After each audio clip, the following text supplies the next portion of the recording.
비록 제가 가장 사랑하는 저희 어머니가 어제 주님 품에 잠드셨지만 안식일을 기억하여 거룩히 지키고 소망을 가지고 주님을 영접하는 것이 가장 복된 일이기 때문에 이 자리에 있게 해주신 주님께 감사합니다. 왜냐하면 우리의 소망은 하늘에 있지 이 땅의 인정이나 어떤 인간관계에 있지 않기 때문이라는 사실을. 그래서 저는 어제 이제 저희 어머니가 잠드셔서 온구하고 또 여러 가지 일을 하면서 내일 예배를 드리고 오후에 가서 우리 빈소를 지키는 것이 하나님의 백성이고 또 말씀을 전하는 이제 제 목회자의 책임이라고 하는 강한 말씀의 깨달음을 얻었습니다. 그래서 그렇게 하기로 했는데요. 정말 오늘 주님 앞에 나와서 예배 드리는 것이 정말 제게 복되다고 하는 것을 다시 한번 깨닫게 됩니다. 예, 여러분, 왜냐하면 이 땅의 장막을 벗어나면 우리의 모든 정보와 인격과 우리의 목숨은 우리 주님께 가 있기 때문입니다. 우리 주님이 보관해 주셨다가 그날에 새 몸을 주실 거예요. 저는 100세를 넘기셔서 사시도록 이제 점점 말라들고 정말 시들어가는 육체를 보면서 주님이 만약에 우리가 생전에 살아있던 이 모습으로 부활시켜 준다면 저 부활하고 싫어요. 여러분, 젊어도 마찬가지예요. 병들고 또 금방 시들어가는 이런 육체를 주시는 게 무슨 그렇게 대단한 겁니까? 아니요. 썩지 않고 죽지 않고 빛의 몸을 가진 영광의 몸으로 우리를 부활시켜 주실 우리 주님의 오심을 기다리고 감사합니다. 우리가 이 소망을 가졌기 때문에 주님 앞에 우리는 모든 것을 바치고 나오는 것입니다.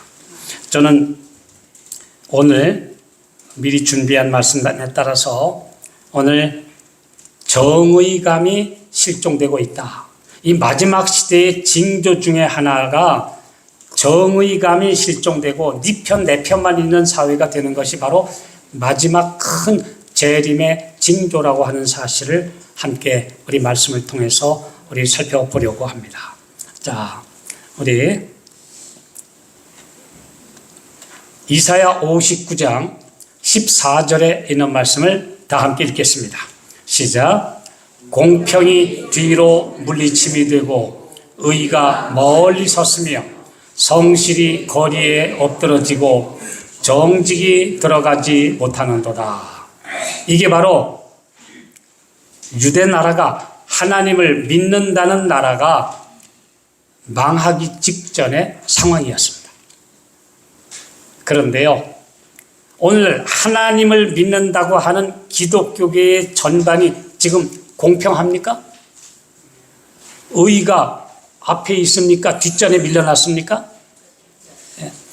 저기 정직하면은 올바로 삽니까? 아니면 적당히 거짓말하고 속여야 됩니까? 이게 오늘날 우리의 사회의 모습이고 지도층의 모습이고 모든 각계각층의 편만한 모습이 뭐냐 하면 적당히 살아야지, 그리고 내 편이면 무조건 다 덮어주고 괜찮아요. 그리고 상대방의 잘못은 어떻게 해서든지 비난하고 끄집어내고 하지만 내 편이면 웬만한 잘못도 다 눈 감아줘요. 다 눈 감아줘요. 이게 뭐냐 하면 정의감이 실종된 사회입니다. 이 정의감이 실종되면 어떤 일이 일어나는지에 대해서 우리가 말씀을 좀 살펴보려고 합니다. 자, 저는 어제도 우리 응급실의 입구에서 그 사망 확인서 하나 받기 위해서 1시간 반을 기다렸어요. 왜냐하면 벌써 휴일이라서 당직 의사가 한 사람뿐인데 쉴 사이 없이 환자들이 계속 교통사고, 그 다음엔 사이렌 울리면서 그냥 다리 부러진 사람, 그 다음에 싸워가지고 그냥 이 볼이 퉁퉁 부은 사람, 뭐 온갖 환자들이 줄줄이 오는 바람에 의사가 정신이 없어요. 제가 의사를 붙들고 좀 빨리 해주세요 그랬더니, 아니 지금 보시지 않습니까? 이렇게 계속 들어오는데 어떡합니까? 그렇게 이야기를 해요. 아니 6월 6일 현충일 오후가 그렇게 교통사고 나고 싸우고 부러지고 다치고 이런 사람들이 줄줄이 그냥 구급차를 타고 응급실로 몰려드는 오후인데, 여기 정의가 바로 선 사회입니까? 아니에요. 죄가 판치고 있어요. 죄가.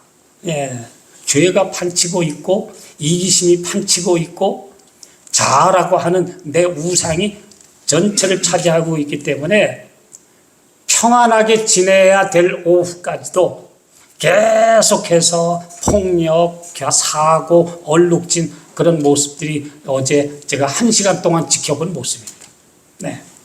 자, 이것이 바로 마지막 때의 현상인데요. 자, 오늘 국제 정세와 정치 사회 현상 전부가 다 그렇습니다. 오로지 내 이익만 추구하는 세예요. 그 다음에 진영 논리. 내 팀은 무조건 우리 편 하면 무조건 다 봐줘요.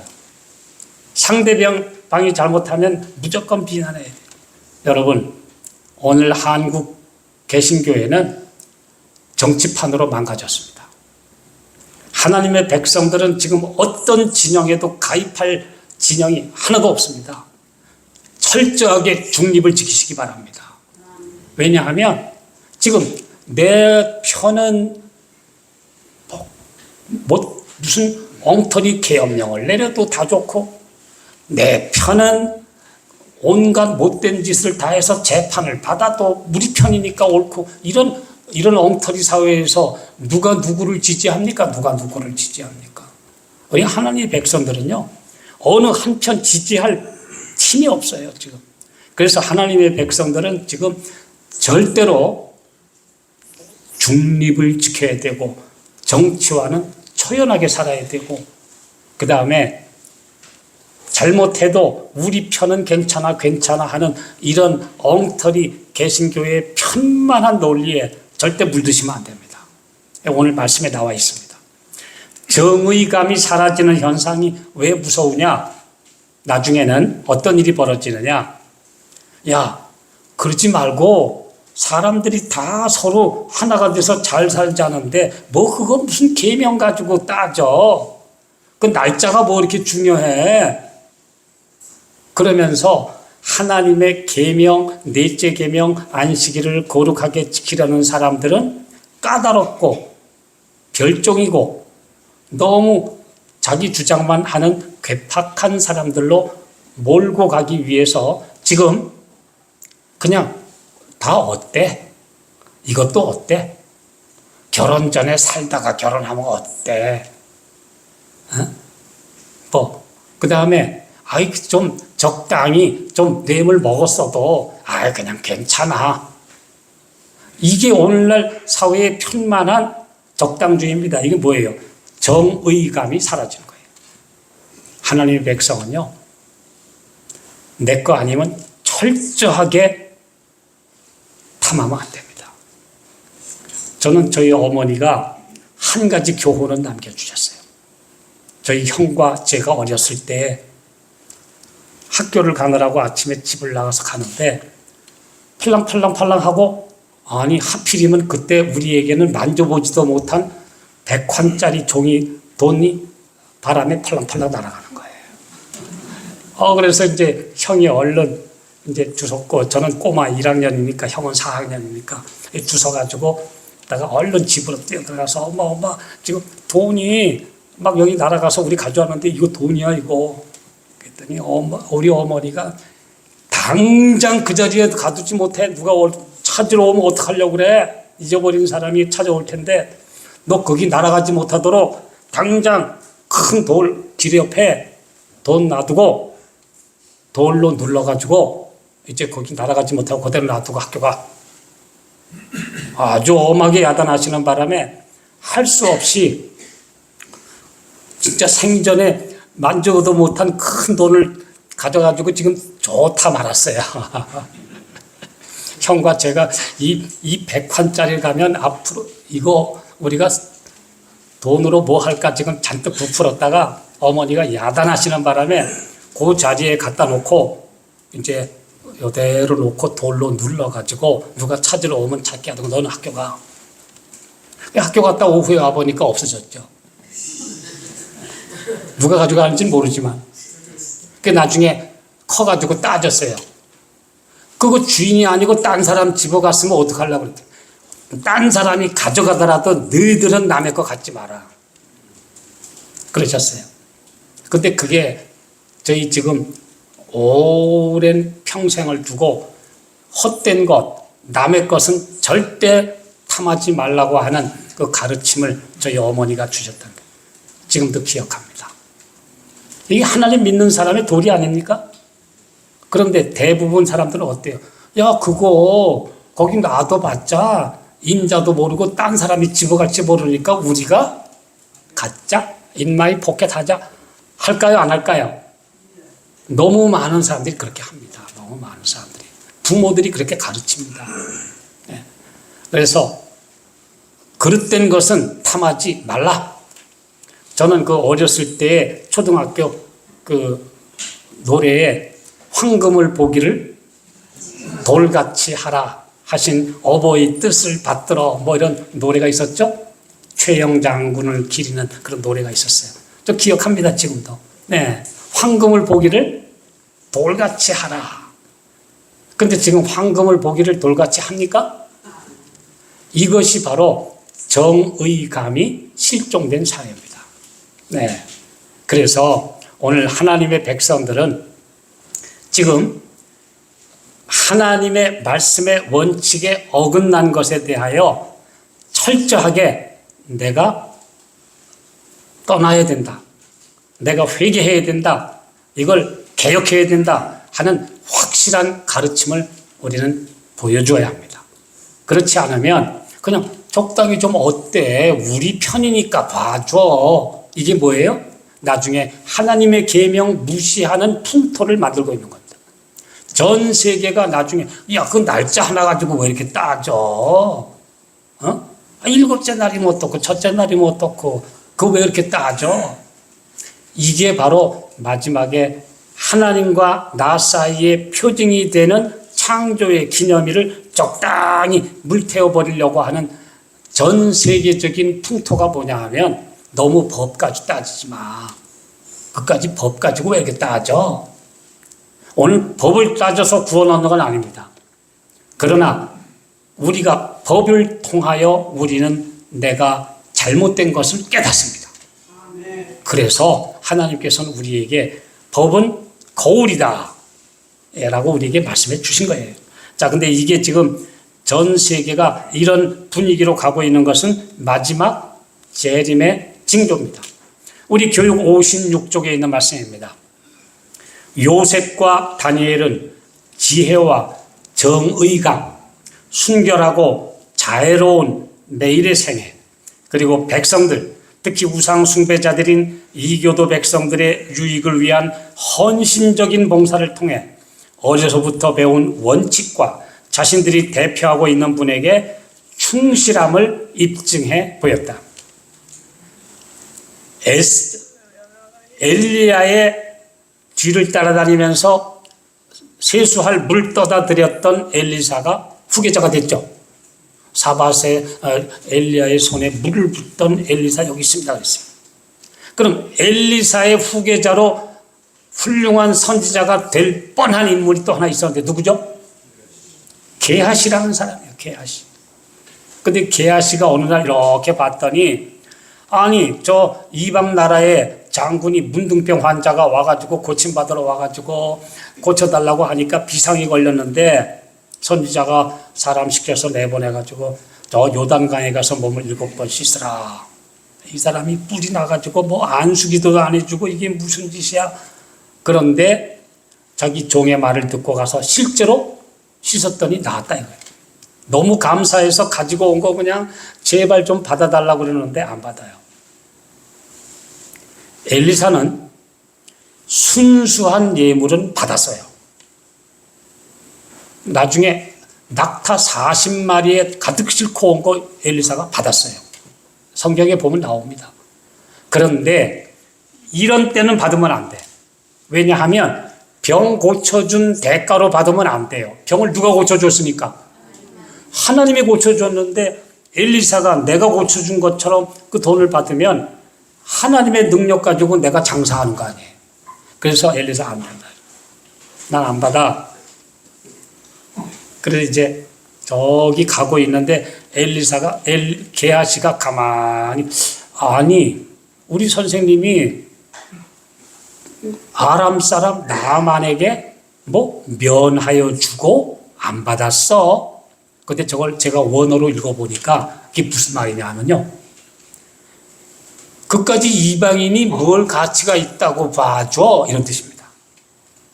아람 사람 나만에게 면하여 주고, 그 다음에 우리 영어 성경에는 not spare, 뭘 아껴서 뭐 아깝다고 그 사람을 귀중히 봐줘. 근데 그게 무슨 뜻이냐면, 그 이방인은 원래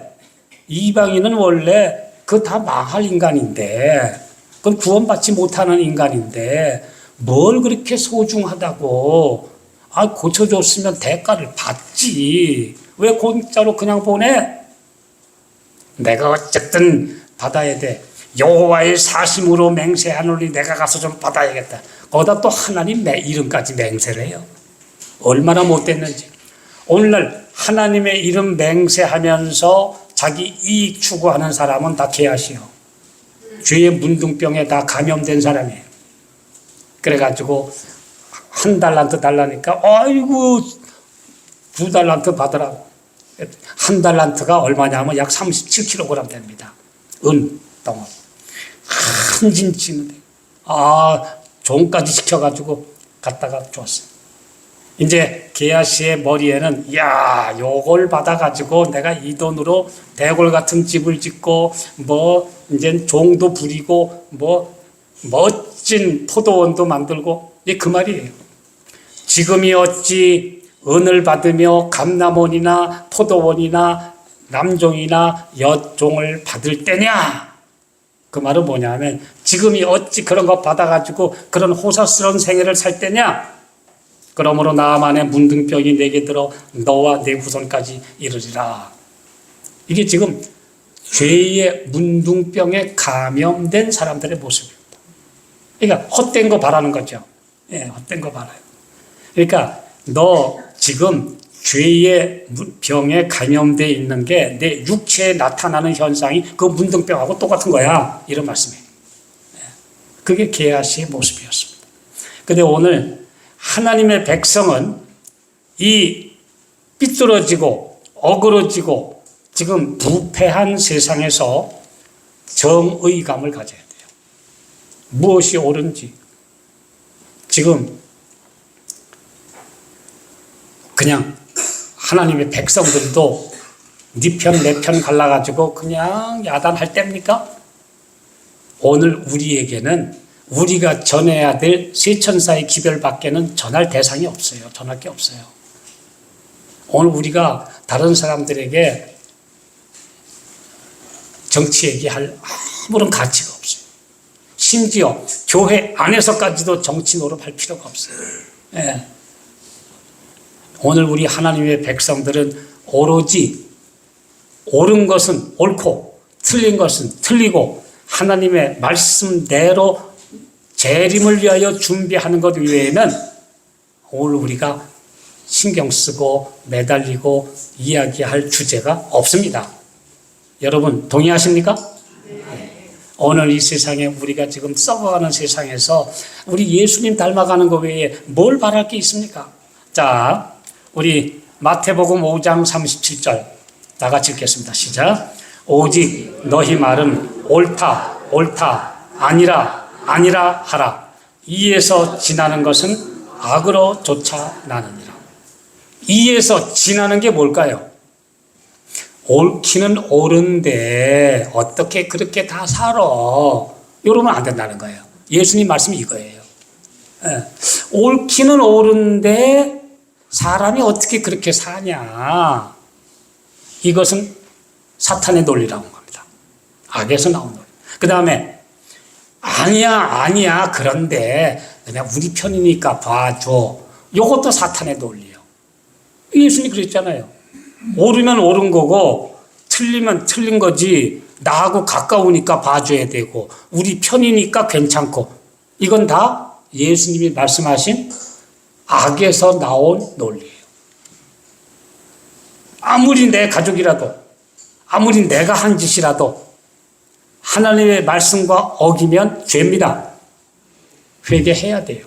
물론 너무 지나치게 냉정하고 차갑고 비판적이어서는 안 되지만 잘못은 잘못으로 인정한 바탕 위에서 회개하는 것입니다. 그리고 용서하고 다시는 하지 말라는 거예요. 그냥 적당히 눈 감아주는 것으로 끝이는 것은 하나님의 법을 무시하는 기본 바탕이 된다는 것입니다. 하나님의 법은 추상 같습니다. 그래서 틀리면 틀렸다고 가르치고 있어요. 요건 맞기는 맞는데 넌 봐줘. 이런 것은 하나님의 계명에 없어요. 그냥 잘못됐는데 너 빨리 가서 용서받아. 회개해. 그게 하나님의 법이지. 틀리긴 좀 틀렸는데 너 그냥 봐줄게. 이거는 하나님의 법이 아니라는 것입니다. 그래서 예수님이 그러셨죠. 아무리 내 편이라도 틀리면 틀렸다고 그래. 여기 예수님께서 이렇게 말씀을 하신 것입니다. 아주 간단한 말이죠. 자, 교육 154쪽에 있는 말씀. 자, 우리 좋은 말씀입니다. 함께 읽읍시다. 시작. 옳기 때문에 옳은 것을 선택하는 것. 그리고 어떠한 희생이나 고난을 치르더라도 진리를 위하여 굳게 서는 것은 여호와의 종들의 기업이요 이는 그들이 내게서 얻은 의니라. 여호와의 말이니라. 옳기 때문에 옳은 것을 선택하십시오. 그 사람이 내 편이 아니라 할지라도 나하고 반대되는 입장에 있던 사람이라도 옳으면 인정해야 됩니다. 이게 하나님의 백성이에요. 예, 하나님의 백성이에요. 그래서 오늘 하나님의 백성들은요, 사실은 정치판 기웃거리면 안 돼요. 왜냐하면 거기는 무조건 내 팀은 다 봐줘야 돼. 내 편은. 상대편은 무조건 안 되고 내 편에는 잘못된 것도 다 손들어야 돼요. 그렇기 때문에 하나님의 백성은 정치판에 기웃거리면 안 되고 어느 편도 들으면 안 돼요. 그냥 옳으면 옳다, 틀리면 틀리다고 하는 것이 하나님의 백성들의 자세가 되어야 합니다.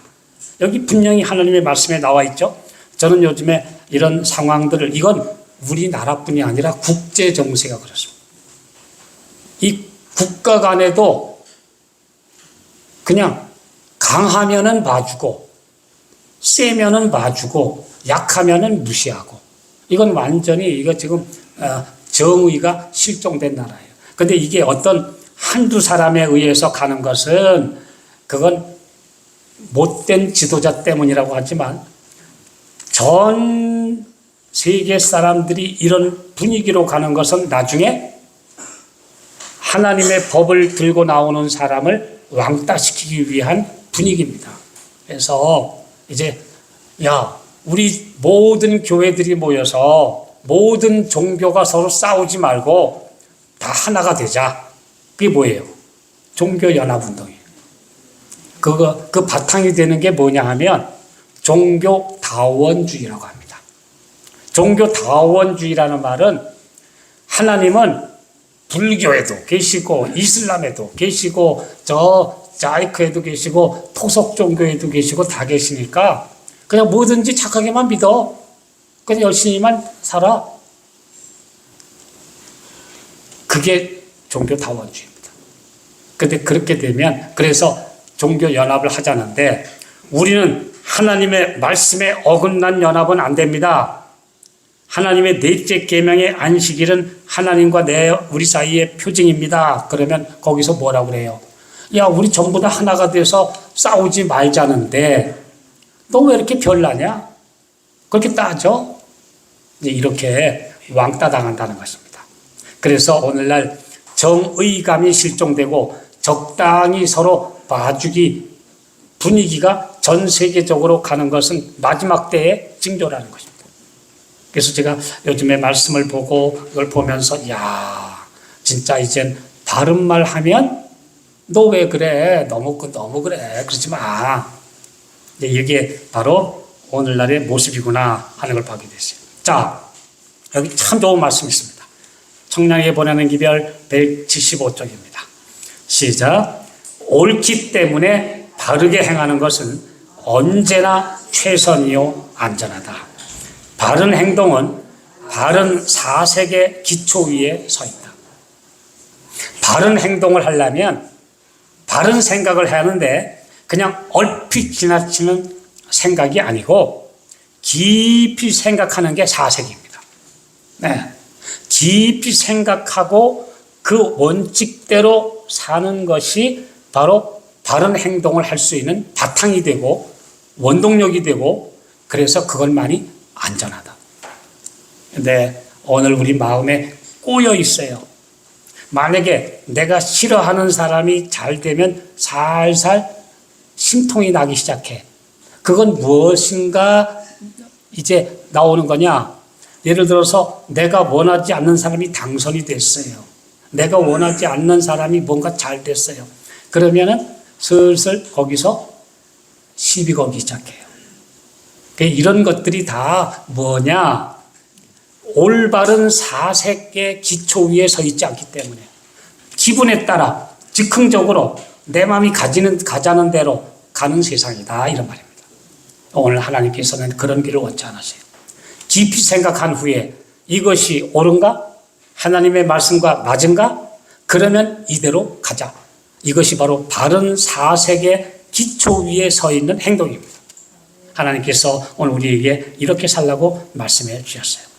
정의감에 따라 아무리 작은 일이라 할지라도 정확하게 하고 하나님께 속한 재물을 다루고 있음을 인식하는 사람. 내가 쓰고 있는 게 하나님이 맡겨주신 것을 내가 다루는 청직이다 이거예요. 내가 함부로 할 수 없어. 그 다음에 단 한 푼의 돈도 자신을 위해 불이하게 횡령하지 않는 사람이 필요하다. 심지어 일할 때 고용주가 앞에 없을지라도 마치 그가 보는 듯이 하나님 앞에 서 있는 것처럼 올바른 것을 선택하는 것. 이것이 바로 하나님의 백성의 도리입니다. 신명기 6장 18절입니다. 여호와의 보시기에 정직하고 선량한 일을 행하라. 그런데 제가 보니까요. 이스라엘의 열왕들의 행적을 쓴 책이 열왕기 하죠. 거기에만 하나님이 보시기에 악하였더라. 하나님이 보시기에 선하였더라 하는 말이 41번이 기록되어 있어요. 그러니까 사람이 보기에가 아니고 하나님 보시기에 옳았더라 아니라 이게 기준이 돼야 돼요. 예. 근데 오늘 이 세상 사람 어떻습니까? 내가 보기에 괜찮아. 그거는 정의감과 기준이 왜곡된 것입니다. 예, 오늘 그래서 하나님께서 오늘 우리에게 하나님의 마지막 백성들은 하나님이 원하셨고 하나님이 세우셨으면 내가 그 원칙에 충실해야 한다는 것. 예, 이것을 오늘 우리에게 계속 강조하고 계십니다. 자, 우리 그래서 이사야 8장 12절 말씀 오늘 우리가 잘 좀 주의할 필요가 있습니다. 한번 읽어보실까요? 시작. 이 백성이 맹약한 자가 있다 말하여도 너희는 그 모든 말을 따라 맹약한 자가 있다 하지 말며 그들의 두려워하는 것을 너희는 두려워하지 말며 놀라지 말고. 여기 맹약이 뭐냐? 예, 컨페더러시, 동맹입니다. 동맹. 나하고 동맹 맺은 사람 있다 절대 하지 말라. 예, He say not. 너는 절대로 나는 어느 편에 가담한 데가 있어. 이런 소리 하지 말라는 거예요. 우리 하나님 편 외에는 이 세상에 어떤 단체에도 어떤 편에도 좌측이든 우측이든 어느 편이든 나는 나하고 동맹 맺은 내가 가담한 팀이 있어 하는 소리 하지 말라. 여기 정확하게 예수님 말씀하셨죠? 그래서 하나님의 백성들은요, 이 세상에 어느 편에도 가담하지 마시기 바랍니다. 네, 하나님 분명히 말씀하셨어요. 그래서 오늘 너희는 이 세상에 어떤 사람들이 나는 어느 단체에 소속돼서 나하고 나는 이제 거기 따라간다 하지 마라. 이 세상의 모든 단체들은 다 이익 추구 집단이고, 그 다음에 정치색을 띠고 있고, 그 다음에 다른 노선보다는 자기네들의 이익을 추구하고 있기 때문에 가지 말라고. 그리고 아예 그런 말 하지도 말라. 다른 사람들, 나는 말이야, 나는 내가 좋아하는 단체가 있어. 내가 좋아하는 편이 있어. 이런 소리 하지 마라. 언제나 정직한 편. 그냥 언제나 하나님의 말씀이 오르면 그대로 가고, 말씀대로 국가의 시책이나 정책이 오르면 그냥 지지해 주고, 옳지 않으면 내 편이고 네 편이고 옳지 않으면 지지하지 말고, 그게 하나님의 백성의 이 세상에 살아가는 하나의 수단이요, 그 다음에 투표요, 또 우리가 나타내는 모든 의사표시가 되어야 합니다. 절대로 세상을 따라가지 말라는 것입니다. 예. 자, 오늘 이 세상은요, 마지막에 악의 동맹으로 다 묶이고 있어요. 혈연, 지연, 학연, 내 고향 동네, 또 뭐, 우리 뭐, 이런 걸로 절대 묶이면 안 됩니다. 예. 하나님의 백성들은 그런 데서부터 초연해야 돼요. 그냥 말씀에 오르면 그대로 다른 백성. 예. 오늘 우리는 모두가 하나님의 한 백성이지 절대로 어떤 누구와 맺으면 안 돼요. 어떤 교회는 가보니까 저분은 너무 보니까 목사님하고 너무 가까워가지고 아주 보니까 알랑거려. 제가 그런 말 좀 많이 들어봤어요. 또 어떤 분들, 아니 그건 요번에 보니까 그 장로님 편인가 봐. 그 편이 왜 있어요, 편이? 우리 모두가 한 편이죠. 어디 가는 편? 하늘나라 가는 하나님 편 한 편이죠. 오늘 우리는 원칙에 따라 사셔야 돼요. 그냥 우리 모두가 하늘 가는 한 가족이어야 돼요. 그래서 하나님께서 오늘 절대로 나는 어느 편이 있어 이런 소리 하지 말라. 이사야 8장 12절에 분명히 말씀하셨죠. 그래서 오늘 우리가 마지막 때에 정의감이 실종되면 편가르기가 나오고 진영 논리가 나오고, 그 다음에 어디엔가 자꾸 쏠리게 되고, 이것은 하나님의 백성을 사탄의 편으로 만드는 하나의 술책이다. 그걸 우리 꼭 기억하시기 바랍니다. 누가복음 23장 48절입니다. 공회의원, 산헤드린 회원으로 선하고 의로운 요셉이라 하는 사람이 있으니 저희의 결의와 행사에 가타하지 아니한 자라. 산헤드린에서 예수님 죽이자 하는데 그냥 절대 다수가 지지하는데, 거기 지지하지 아니한 두 사람이 나중에 왕따가 되든 말든 두 사람 딱 남았어요. 누구예요? 니고데모와 아리마대 요셉. 예, 이 두 사람이 남았어요. 나중에 예수님이 십자가에 달리신 걸 보고 이때는 내가 왕따를 당하든 말든 나는 나서야 되겠다.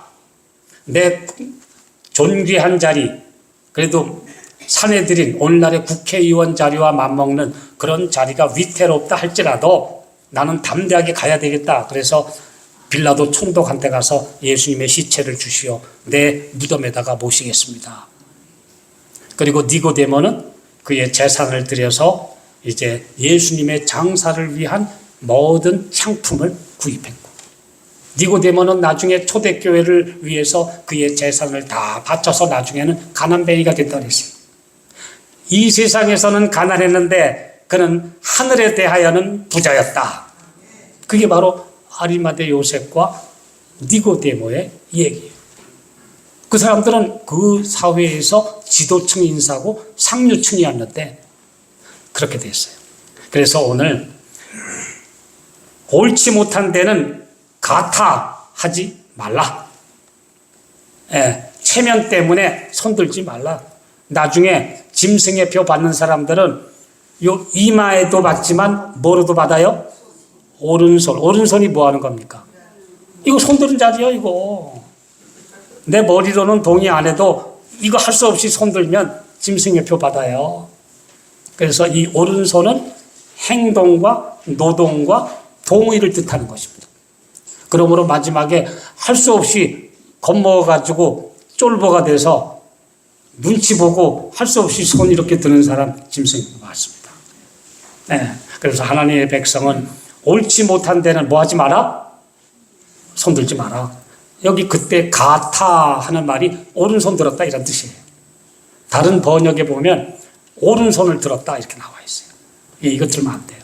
하나님의 백성들은 항상 옳으면 옳고 틀리면 틀은 것이지 내 편이면 봐주는 정의감이 실종된 사회에서 우리는 그렇게 살면 안 됩니다.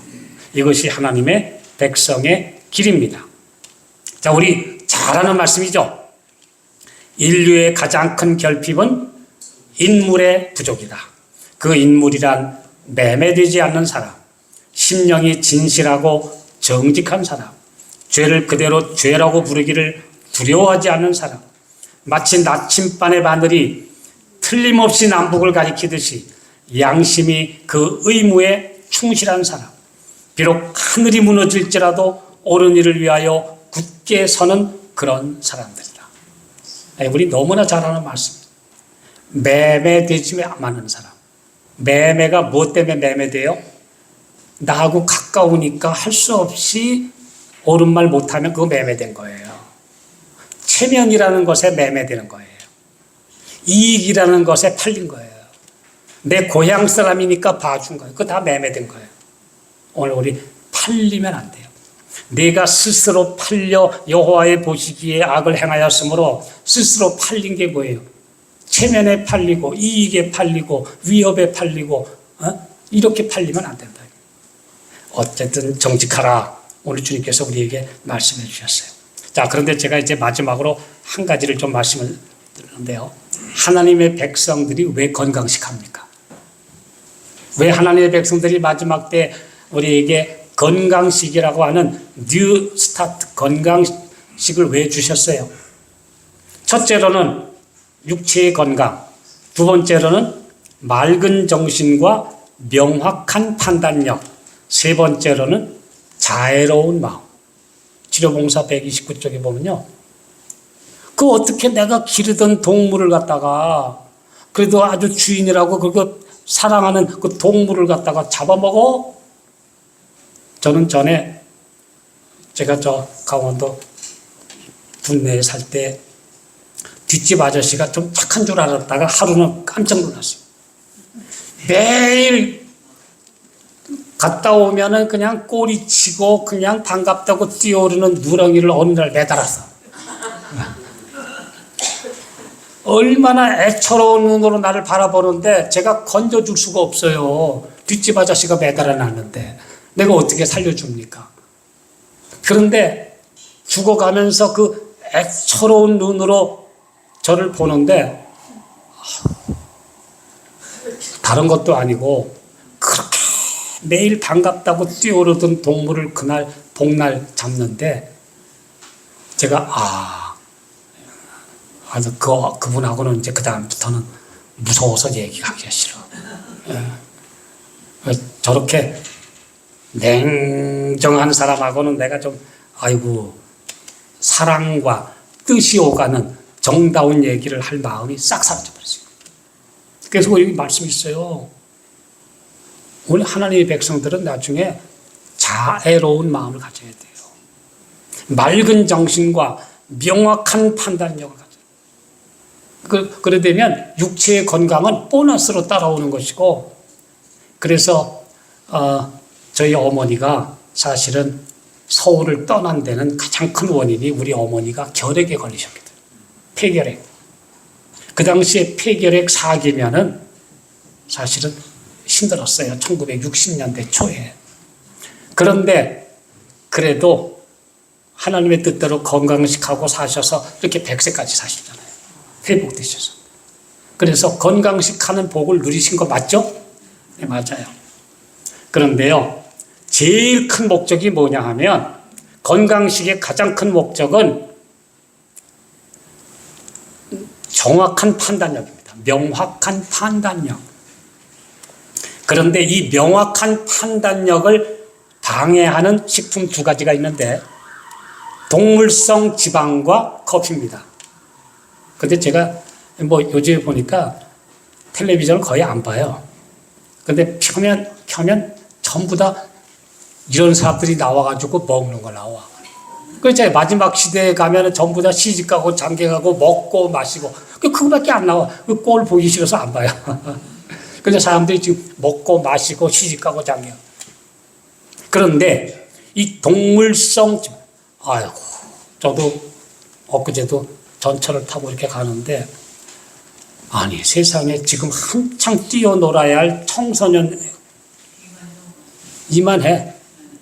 저 몸을 가지고 지금 10대부터 저거 인생을 어떻게 살아가나 싶으니까 제가 보고 너무 안쓰러웠어요. 그런 아이들이. 근데 하나만 있는 게 아니라 학교를 마치고 고등학교 1, 2학년 애들이 이제 막 가는데 그런 애들이 10명 중에 3명이 있더라고요. 이만한 애들이.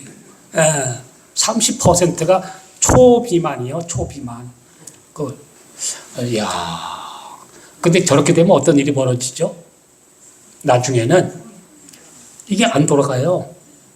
콜레스테롤이라고 하는 악성 지방질이 혈관만 막는 게 아니라 뇌세포 있는 데를 다 막아서 깊이 생각하기 싫어해요. 괜찮아. 그 다음에 커피. 우리나라처럼 커피 중독된 세상이 다 그런지 모르겠는데 아니 어떻게 된 게 세 집 건너 한 집이 커피점이요. 전부 다. 그런데 웬 커피는 그렇게 마셔야 되는지. 그런데 이 커피를 그렇게 마시면 어떤 일이 벌어지느냐. 그 다음에 자극성 식물을 계속 음식을 먹게 되면 어떤 현상에는 세포를 녹슬게 한다고 했습니다. 이게 우리 증언의 아주 정확한 표현입니다. 세포를 녹슬게 한다는 말은 거기에 기름기가 끼어서 세포가 명확하게 잘 돌지 않게 한다. 빡빡하게 한다는 얘기죠. 자, 그럼 어떤 일이 벌어지느냐? 커피의 영향은 흥분적이며 평균치 이상으로 상승시켜. 그러다가 이 카페인이 떨어지면 그것만큼 뚝 떨어지게 만들어서 올랐다 내렸다 하는 바람에 나중에는 정신적 판단력이 둔감해진다는 것입니다. 마귀가 나중에 이 명확한 판단력을 둔하게 만들기 위해서 지금 전 국민들 전부 다 먹방에다가 커피 마시고 그래서 이제는 나중에 뭐라 그러면 뭐 그렇게 따지냐 그냥 다 그냥 하나 되면 그만이지 좋은 게 좋은 거지 우리 팀은 봐줘 뇌물 먹어서도 봐주고 딴짓 해서도 봐주고 법을 어겨도 봐줘 그까지 사람만 많으면 법도 고치면 그만이야 요새 그래야 안 그래요? 이게 오늘날 이 망해가는 세상이고 미국부터 그 짓 하고 있어요 지금. 네. 우리 팀은 봐줘라. 우리 말 안 듣는 나라는 보복한다. 이게 전 세계를 휩쓸고 있는 트럼프노믹스라고 하는 트럼프식 경제 정책입니다. 네. 이게 바로 정의감이 실종되고 뭐만 남았어요? 내 편, 네 편. 오늘 하나님의 백성들을 이런 데서 벗어나야 합니다. 자, 우리는 다윗처럼 원칙에 확고히 서야 합니다. 침례 요한이 헤롯한테 하필이면 제수씨하고 놀아나냐 했다가 죽었어요. 맞습니까? 맞아요. 헤로디아의 남편 빌립은 건달이고 헤롯은 권력이 있으니까 요 못된 헤로디아가 시숙한테 접근해가지고 하나가 됐거든. 근데 요한이 그냥 하나님의 말씀만 했으면 안 죽는데 그냥 보통 하나님의 말씀 듣기 좋은 얘기 말씀 괜찮은데 그렇게 하면 불륜입니다. 그거 했다가 죽은 거예요. 그 말 했다가. 맞습니까? 예. 나단 선지자가 다윗한테 와가지고 그 말 했다가 잘못하면 그날 죽는 거예요. 그냥. 그런데 하필이면 그래도 정말 다윗 같은 사람 만났으니 옳은 말 하고도 살아남았죠. 오늘 우리는 원칙대로 사셔야 돼요. 예. 자, 오늘 우리 하나님의 말씀의 원칙대로 사는 정의감이 우리를 지배하는 하나님의 진실한 남은 백성으로 사시게 되기를 바라면서 말씀 마치겠습니다.